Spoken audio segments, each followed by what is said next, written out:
Hey, what's going on, fellow collectors? This is your host, Brave of Brave's Toy Review, and we are finally back after some serious off time. So, without further ado,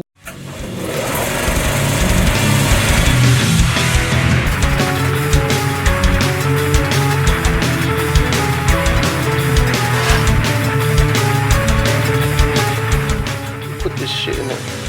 You can't put her finger in the trigger. It won't do right. That's bullshit.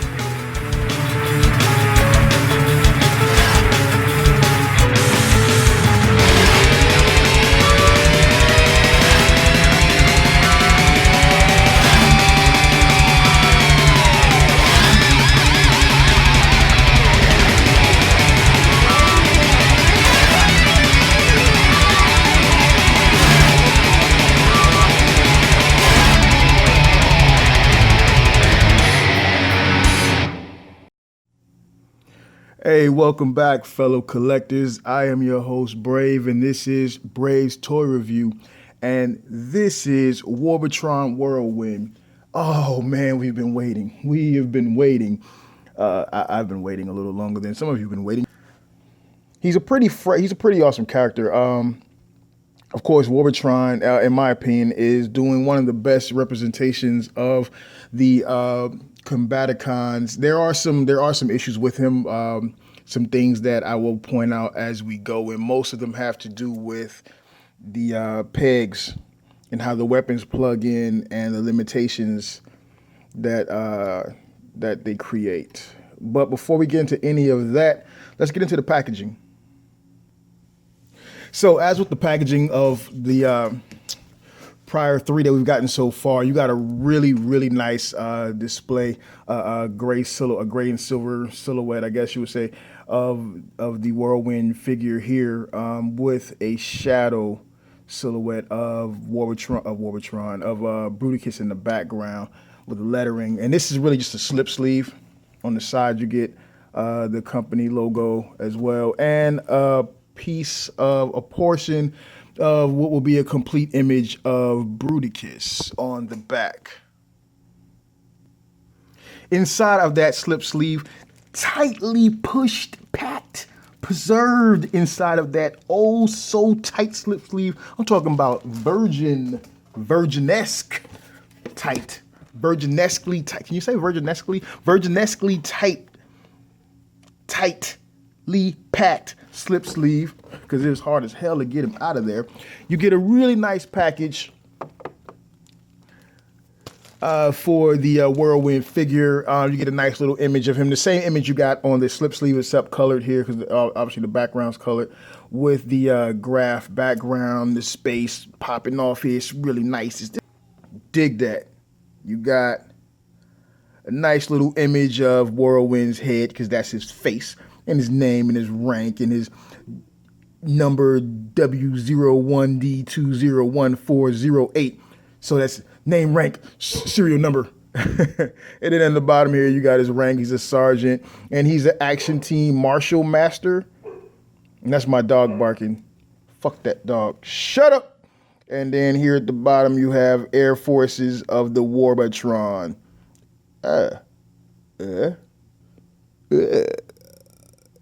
What the hell is, hold on. Can you see that? What? Errand?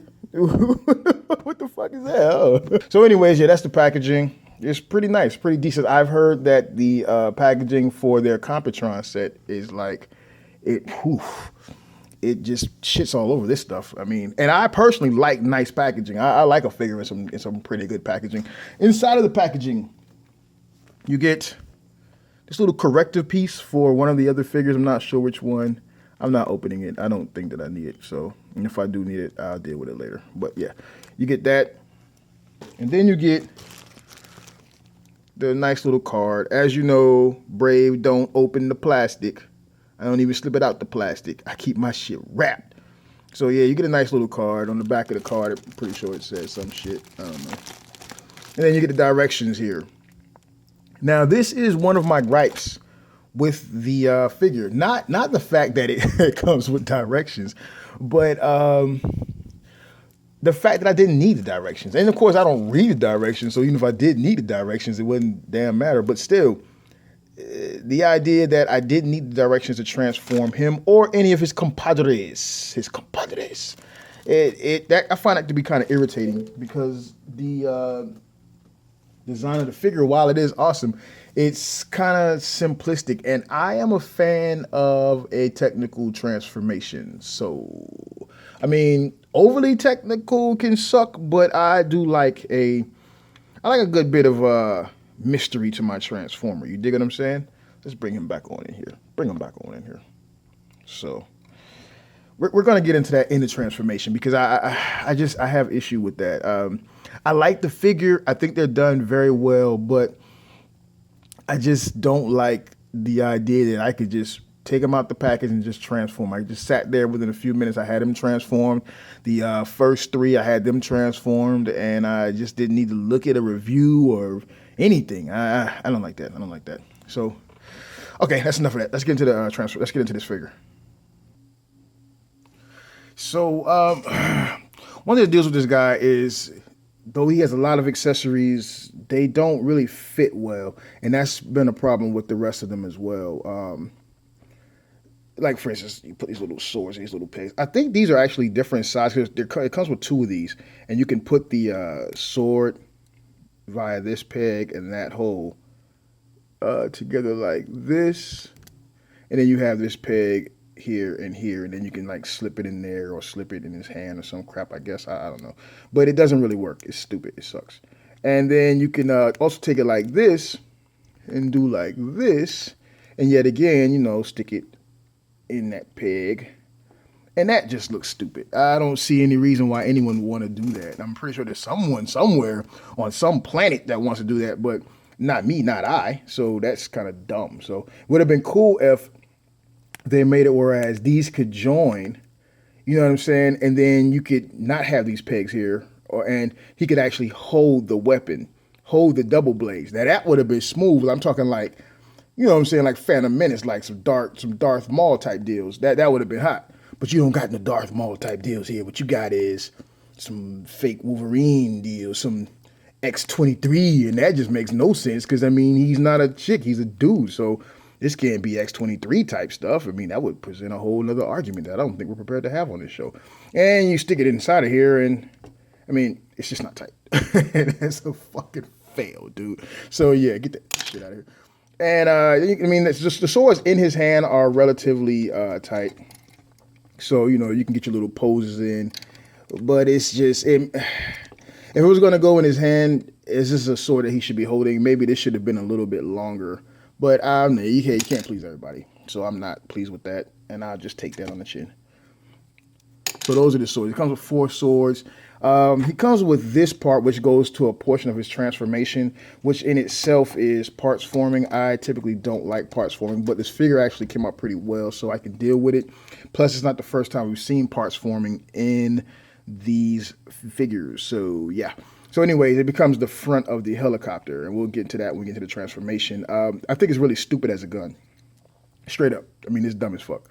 Who's going to put no, it doesn't even look like a fucking gun. That's just stupid. I don't even understand the purpose of that.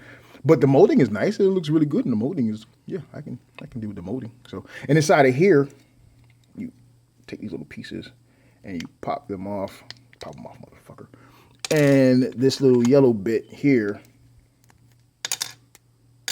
stores inside of there like a soul. Store and that's the case for both sides. So on the other side is the other yellow piece right there. And I think actually one yellow piece is, and this, I could be wrong, it could just be mine, but the pegs on one yellow piece actually fits a little bit tighter than the other. So like, I don't know, the tolerances on this is just like, yeah, that one fits pretty snug. The tolerances on this is just pretty weird, dude. I don't know what's up with that shit. So I'll take that out. Okay, so then he has these little guns here, and they fit these little shoulder pegs. They somehow kind of sort of fit in here. You can take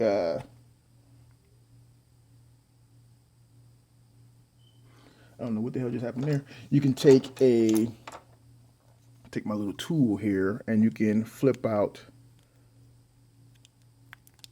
There you go. This little piece here, and he can hold it in his hand like so. Not very well though. Or like so on the side piece there, which just doesn't fit very well either. Or like so on either side, whatever. And that actually fits better. Of course, you probably would have that pegged down and have that on the other arm, so this portion here don't facing up. But still, it fits a lot better. But still, that's problematic. So, yeah. No one likes the yellow here. I'm inclined to say it doesn't really bother me, but a darker color would have been preferable. I wish they would have went with a darker color. So, yeah, that's just the way that shit goes. Now, as far as the molding work, the scope of the actual figure, and I hope this is a little bit not too dark for you. The scope work is awesome. It's some really great design throughout the figure. The line work on all of the Warbotron figures is just bottom line fucking hot. There's no way you're gonna fucking deny that. I don't want to hear the crap about does it look like? Shut up. I don't give a fuck if it doesn't look like G1 or not. It looks awesome. And I'll let you in on a little secret.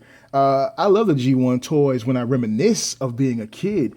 But as far as being an adult and being an adult collector, I'm not really hung up on G1. I'm not finna go and spend $100 and something on a blocky ass G1 figure for no reason. There's no way in hell. If I catch them on a great sale at like $10, $12 a piece or something like that, maybe. I was at a store in South Carolina, in Columbus, whatever, and they had a nice display of G1 figures, and they weren't expensive. They weren't terribly expensive as compared to some places. The value of them are cranked up. But I would do that. I could see, because they actually had the Stunnicon set, and they were at like $10 a piece. And who knows if they were the legitimate originals or if they were, re-releases. I don't know. I'm going to go with the originals because they were so worn the fuck out. And they had the packaging for some, didn't have the packaging for others. And in that case, yeah, I could see paying that for a G1, but no fucking way I'm going to pay $100 something for a blocky ass G1. I'm not that hardcore of a G1 collector. So I'm saying that to say I don't give a shit if my fucking Warbotron figure doesn't completely look like a G1 figure. I'm just not in it for that. I mean, you go back to Generations. You like Generations because they were a really great representation of the character with a new twist, and Hasbro put out some great figures. I wish they would go back to that instead of the trash we're getting now. But back to the figure at hand. I'm talking about sculpting is awesome. Look at that shit. Do we need some light on this? Can you guys see that shit? It's awesome, man. As far as articulation goes, he's heavily articulated, and some parts are due to the transformation. Some parts is just because they took that effort to put it in there. So he's got the forearm articulation. He's got the bicep rotation. Here he's had the wrist goes up and down because of the transformation, and you also have a swivel, which is awesome. I love that swivel. And the hands open up. They still have that problem with fitting the weapons inside of the hand. I don't get that. You get your swivel rotation on the head. It goes all the way around. Nice range of motion going up, going down, not so much. The light piping. Look at that light piping. That's some nice light piping. So, yeah, they did a good job. I like that shit. You got a waist swivel. Bang! Look at that waist swivel. Oh, got a thigh swivel. Oh, is this a Marvel Legend? You got a bend at the knee. And then you have, let's take a look at this. Let's see if we can capture this. You have some great detail. There we go. You have some great detail on that little sprocket or whatever you would call it there at the knee. So, I mean, just all in all, the figure in itself has some really great line work, really great. And there's been some other figures that have come out from different companies, and people have really criticized the line work, saying it was too much. But I like the little detail. I like the little effort. Like, I got Hexatron in recently, and his line work is phenomenal. And I know there's been some guys that have actually dogged him out for that. Not many, just those few assholes. But the line work is awesome. I love when the company adds in those extra bits of detail, and he has it. He has it all over, baby. Look at the back of that. Look at the back of that shit. He's got a little bit of kibble on the back because of the little helicopter deal here. But I mean, fuck, he turns to a helicopter. You got to have it somewhere, right? They could have made it come off, right? When put the blades in it and go on his arm. And I'm not sure if it does or it doesn't. I don't think it does. Nah, there's a pin in there. It doesn't. That would have been awesome too. But hey, you know, it is what it is. Got some fan blades there. That's awesome. I like the fact that I didn't clearly pay $100 for this guy. I mean, damn near close to it, but I think I like the fact that it wasn't straight up $100. Here you have, on the little on his underwear there, his superhero draws. These are articulated so he can get that range of motion and go all the way up. And do that high kick that everybody likes to do for some reason. So that's awesome. And then, of course, everybody knows this opens up and you have the cockpit. So that's right for some repro label work. And I'm pretty sure repro labels will do something about this as well. I would hope they would anyway. So, yeah. Some of the great things I'll point out about this figure, because we don't want to run too long here, is the detail in those vents. I like that. For some reason that stands out to me. And I like the fact that they ran with it here in the shoulders as well. It might be because I'm in design school, so I'm paying a lot more attention to designs and the way you carry it throughout for balance. I don't know. I'm pretty sure it has something to do with that, but I really like that. That's really awesome. So, yeah. Let's get some scaling comparisons in before I go into transformation. So here he is with Brawl and Brawl. I'm sorry. Here he is with Swindle, and he's right on. Swindle is just a little bit taller than him, just a little. I wouldn't even call that a quarter inch, maybe. But yeah, scales very well with his homies, And I'm not going to go too far into comparisons with all of them, simply because I still have some reviewing to do on the rest of them, and I want to say something for the others. So that's him with Swindle. Here he is with, and I'm going to bring this guy out mainly because he's so fucking awesome, but I'm still on the bench as to whether I'm going to do a review of him or not because the transformations are so fucking hellified. Let's get Swindle out of there. Matter of fact, we'll put Swindle right here. And we'll bring in the man, the myth, the legend. I'm bumping the camera. There he goes. The Hex, baby. And the Hex is just huge. I mean, he comes up to Hex's dick, so... That's just how big he is. So, yeah, that's like Kevin Hart, Shaquille O'Neal. So, yeah, so that's just how big he is there. And that's pretty cool. Let's get some more in. Here he is with the old iGear Ironhide, who looks really good under this lighting. Yeah. Okay, so that's enough for comparisons. Let's get to the transformation.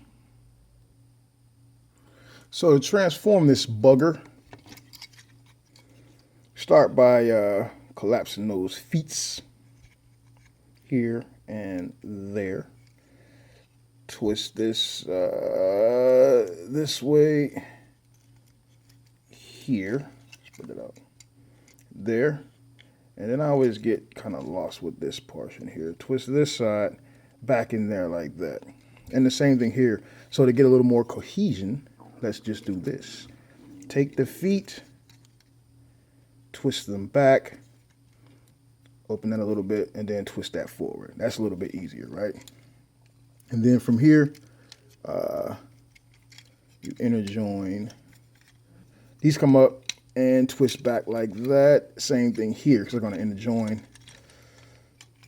via those pegs and holes, right? These will come up, move those arms out of the way. Here to here, here to there. And that all just kind of snaps in together. And here's nothing with mines, or with mine. The pegging isn't the best, right? So unless I'm probably doing something wrong here, I think that kind of sucks.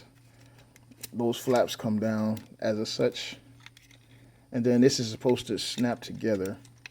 But again, with mine, the pegging isn't very good. The top two pieces snap pretty well. The bottom ones I can't ever seem to get to go all the way in. And maybe I'm doing something wrong with the foot because, yeah, again, I don't read no motherfucking directions. This guy's pretty simplified, so you don't really have to worry about that. I think that's more an issue with tolerances than anything. Okay, so that does that. Awesomely awesome. So this piece comes up over the head like that with this folded up, and then this whole assembly folds down like a so. And via these two holes and those two little stems or whatever, it all kind of just plugs in. Kind of snug. Yeah, kind of snug. And you hear it snap into place. It's pretty cool. Okay. Just go ahead and twist this way just to get it out the way. Then you can go ahead and bring that portion in. It's going to snap up. And there you have the front of the old bird coming together. And everything is still just kind of coming apart. And this is the part that pisses me off about the fucking figure. You see how it all just kind of just, it snapped in place and it snapped out of place. It snapped in place and it snapped out of place. That's fucking irritating. Okay, so these arm assemblies here, twist this way, twist this way. You should have these pegs facing up. Not like up specifically, but like just the peg port should be facing up, right? Okay. This is going to twist this way. So, and this part here, it's double jointed, so you're going to collapse it like this. Before you do that, I'm sorry. Go ahead and fold this up and get rid of the hands. They fold back into here, okay? So with that said, you can now send that portion into there, and you build the whole little missile compartment wing thing of the copper. And I hate the fact that I'm still having gaps in there. That really irritates me. It really does. It really irritates. Set this down for a second. So you take this, once you fold the rifle handle down, this portion right here, it's going to flip back like that. And here you can see your landing gear. And this is going to form the front of the bird. And it just kind of fits up in there. And here you can see your combiner port as well. So it just kind of fits up in there very well. Now, this is one of the only good ports, only good peg and ports on this whole damn thing. So yeah, there you go. And then you have your landing gear here. You just flip that out, flip this out. The front landing gear, you flip out, but you don't want to bring it all the way out because obviously you see that they're not in line. And so you want to have it kind of like that, little rocker style bow. And it's tail heavy, so yeah. I wonder if I'm doing something wrong here because that just doesn't look fucking right. So, I don't know. Whatever. You can kind of push down a little bit more. And there you go. And you take these guys and you plug them in. There. And be careful to plug it all the way in so that way you get that clearance there. I know some people were doing reviews and they were plugging them in, but not all the way. So then they were complaining about it not clearing that. But again, you have to make sure it's all the way in, motherfuckers. So you can take your little cannon things here. And again, this brings back my earlier point about it just having some real fails when it comes to the pegs. You should have the option to peg it in, to put this up and to peg it in there. But it just doesn't fit very well. It doesn't fit at all, as a matter of fucking fact. So I have elected to take this, close it away, and you can either try that. That doesn't fit either. You can take this and plug it in here, which is what I end up doing, like so. because it's really the only pegs that really work for the whole configuration, to be honest with you. And even there, they're not really in there like they should be. So you could do it like that, or if you choose, you could take these and switch them out, whereas they'll be on the outside. That looks kind of stupid to me too, so I don't do that. And then you just take your little yellow guys and place them inside their storage areas. But that's the that's it. That's a transformation as a whole right there, man. The way it looks, there are a lot of things that could have been I don't know, fixed on here, but it's not too bad. And that brings me to mind of a debate I got into on one of the Facebook groups, third-party action figure collectors or some shit like that. It's a really cool group. Like with any other group, there's some guys that think they know everything and they're the professionals. I'm gonna say this: these are toys, okay? And like with any product, there are gonna be some issues. The overall quality is great. Now, the price point for some of these guys, it gets a little crazy. And I think that's largely based on the fact that we are willing to pay it because we want the figures so bad, because Hasbro is failing us. And you have to consider the idea that Hasbro's not really designing, building, creating for us. They're creating for kids. And every now and again, they throw us a shot in the dark. But the third-party companies are designing for us. They are creating for us. And it would be greatly appreciated if they put more care into making sure that these figures come out pristine, especially for that price point. If you're going to charge $100 or more for a figure, this shit shouldn't exist. This shit here shouldn't exist. When I snap this shit together, it should stay. And if you are going out of your way to make sure that happens, but then occasionally you have an error, you should, at minimum, as a company, be willing to send the replacement parts without me having to cry about it, without me having to complain about it, without me having to make all kinds of accusations online about it. And if you're willing to do that, if you're doing that, then good on you. I appreciate your work. I appreciate your effort. I appreciate your care. And I won't bitch about it.